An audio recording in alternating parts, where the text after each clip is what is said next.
Je crois qu'il essaie de nous dire quelque chose.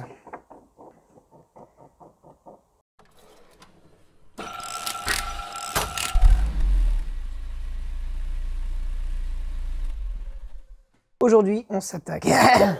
Aujourd'hui, on s'attaque à la suspension des roues avant sur la Volvo 760 Turbo de 84 que vous connaissez. On va parler d'organes d'élasticité, bras de force, bras de liaison, biellette de barre stabilisatrice. C'est parti. Oh non, ça fait vraiment pourri. Hein. Je vous montre ce qu'on va changer aujourd'hui. Rotule de direction, biellette de barre stabilisatrice, rotule de suspension, silent block de bras de liaison et de bras de force. Même chose de l'autre côté. Tout ça, ça va permettre une bonne suspension des roues avant, du train avant, tout simplement. Alors, vous pouvez voir juste ici ces magnifiques petites pièces qui vont être remplacées. Ce kit-là, on peut le trouver en ligne pour 100 à 150 €. Quand on fait une restauration complète, c'est pas mal de remplacer tous ces organes d'élasticité-là qui prennent un peu de jeu avec le temps.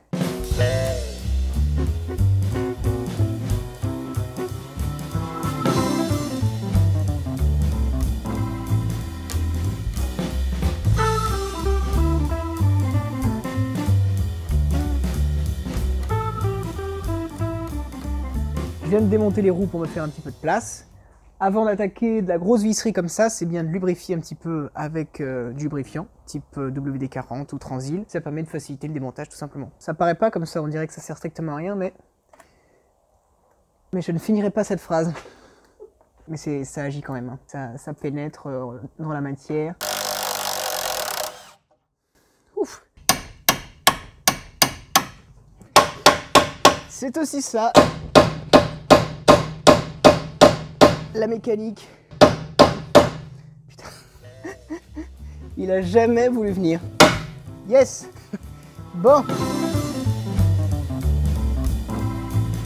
Cette petite chose, là vous voyez qu'elle est éventrée. À l'intérieur il y a de la graisse et avec le temps, si c'est ouvert, la graisse peut s'échapper. C'est plus lubrifié, donc ça peut chauffer, perdre de son efficacité. Ensuite on peut avoir du jeu dans la direction et ça va se répercuter dans le volant. Voilà, à force de prendre des trottoirs, des dos d'âne, parfois tout ça, ça peut un peu jouer. Tous les éléments, pneus, jantes, rotule de direction, rotule axiale et direction, tout ça c'est ce qui va impacter les vibrations dans le volant. Si vous sentez ce genre de choses dans le volant, il faut regarder de ce côté-là. C'est souvent des choses comme ça, le cœur du problème. Alors on vient démonter le soufflet de la rotule et voilà.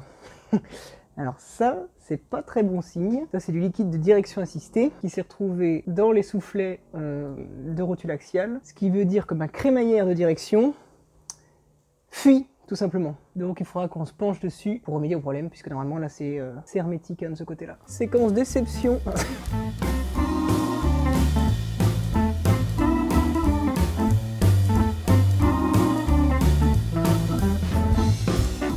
On va pouvoir démonter la barre stabilisatrice. C'est une barre qui relie les deux amortisseurs avant. Je retire son support. Ça me facilitera les choses. Est-ce que je vais devoir... Ça vient comme ça. Hop, voilà.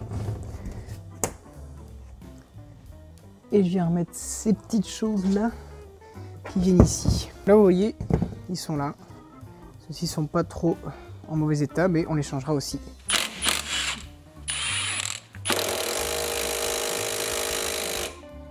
Alors là, j'ai une vis un peu résistante, donc on utilise l'outil magique. C'est une grande barre sur laquelle on vient mettre la douille. Là, ça démultiplie la force. Et voilà. Parfois, la déboulonneuse vient pas à bout de toutes les vis. On trouve d'autres solutions. Donc une barre comme ça, c'est bien pratique. Alors, on vient retirer ce bras de force ici présent. Et là, on sent que si on roule comme ça, ça devient un peu compliqué. Cet organe-là, ce sont les cônes de bras de liaison qui assurent la fixation de l'amortisseur avec le châssis de la voiture, tout simplement.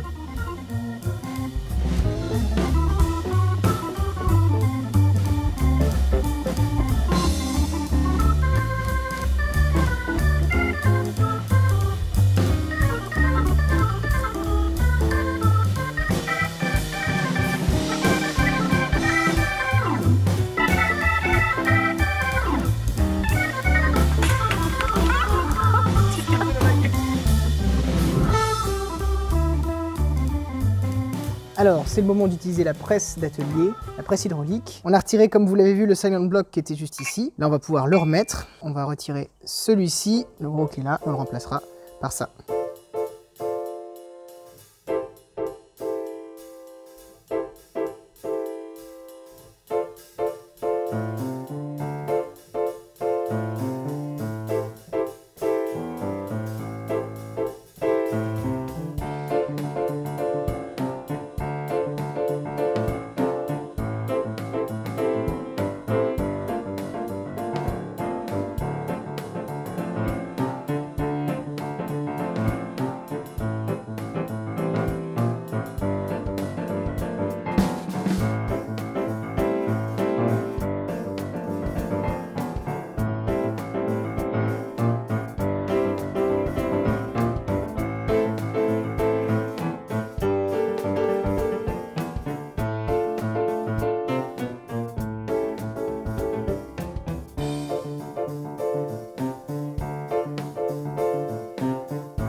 Pour la suspension du train avant, on est tout bon. Je vous retrouve très vite pour une prochaine vidéo.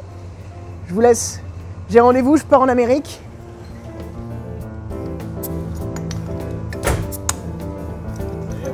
Là Maxime? Ça roule et toi? Hop là.